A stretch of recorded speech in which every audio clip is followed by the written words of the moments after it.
তো hello guys, welcome back to my channel Molly kitchen ব্লগে সকলকে স্বাগত। আশা করি তোমরা ভালো আছো, আমিও ভালো আছি। না সেরকম একটা ভালো নেই, আমার ছেলের একটু ঠান্ডা কাশি লেগেছে, আমারও সেম। গলার ভয়েস শুনে বুঝতেই পারছো ভীষণ ঠান্ডা লেগেছে, ভীষণ গলা ব্যথা, ভীষণ কাশি হচ্ছে। তো এই ঘরোয়া উপায় তুলসী পাতা, কালো তুলসী, সাদা তুলসী, একটু লবঙ্গ, একটু আদা ছেঁচে রস খাচ্ছি। তো সন্ধ্যাবেলা ভীষণ মুখরোচক কিছু খেতে ইচ্ছা করছিল, তো কি খাবো, রান্নাঘরে এসে দেখছি সেমন কিছুই নেই, কিন্তু সাইডে একটু বাঁধাকপি পড়ে রয়েছে।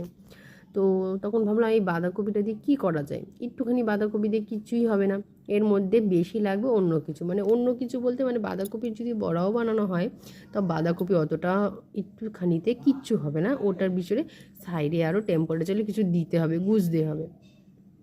তো একটুখানি বাঁধাকপি, তারপরে আমি গাজর নিয়ে নিলাম, বেশ খানিকটা পেঁয়াজ, রসুন, লঙ্কা, আদা। আজ ঝালটা বেশি খাই, দেখো কট্টুখানি সব ধুয়ে টুয়ে নিলাম। কট্টুখানি হলো বাঁধাকপিটা, একদম একটুখানি, মানে বলতে একদম একটুখানি।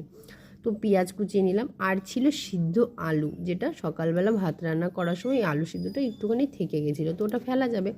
তখন আমি ভাবলাম এটাই দিয়ে দিই ফেলার থেকেও, তখন ওটাও দিয়ে সব গাজরটাকে ঘষে নিলাম, আদা রসুনটাকেও ঘষে নিলাম, তারপরে পেঁয়াজ তো কুচি কুচি করেছি দেখেইছো, তারপরে সব কিছু একসাথে দিয়ে দিলাম, আর ওই সিদ্ধ করা আলুটাকেও ছোকলাটাকে ছুলে দিই।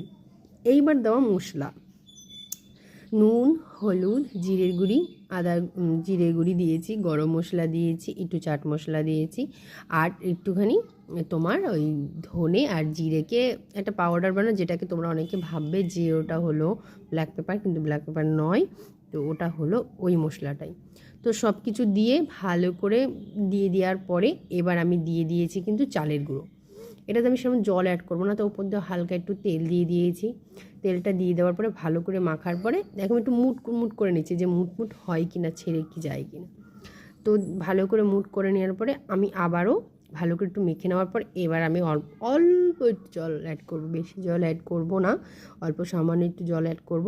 তো ভালো করে চটকে পাটকে মেখে নেওয়ার পরে এখানে আমি কড়াই বসিয়ে দিয়েছি, আর কড়াইতে আমি তেল দিয়ে দিয়েছি বেশ খানিকটা। এবার আমি ওইটা পকোড়াটা বানাবো, পকোড়া হোক, যাই হোক, বড়া হোক, যে যাই বলো, স্ন্যাক্স যাই ইত্যাদি।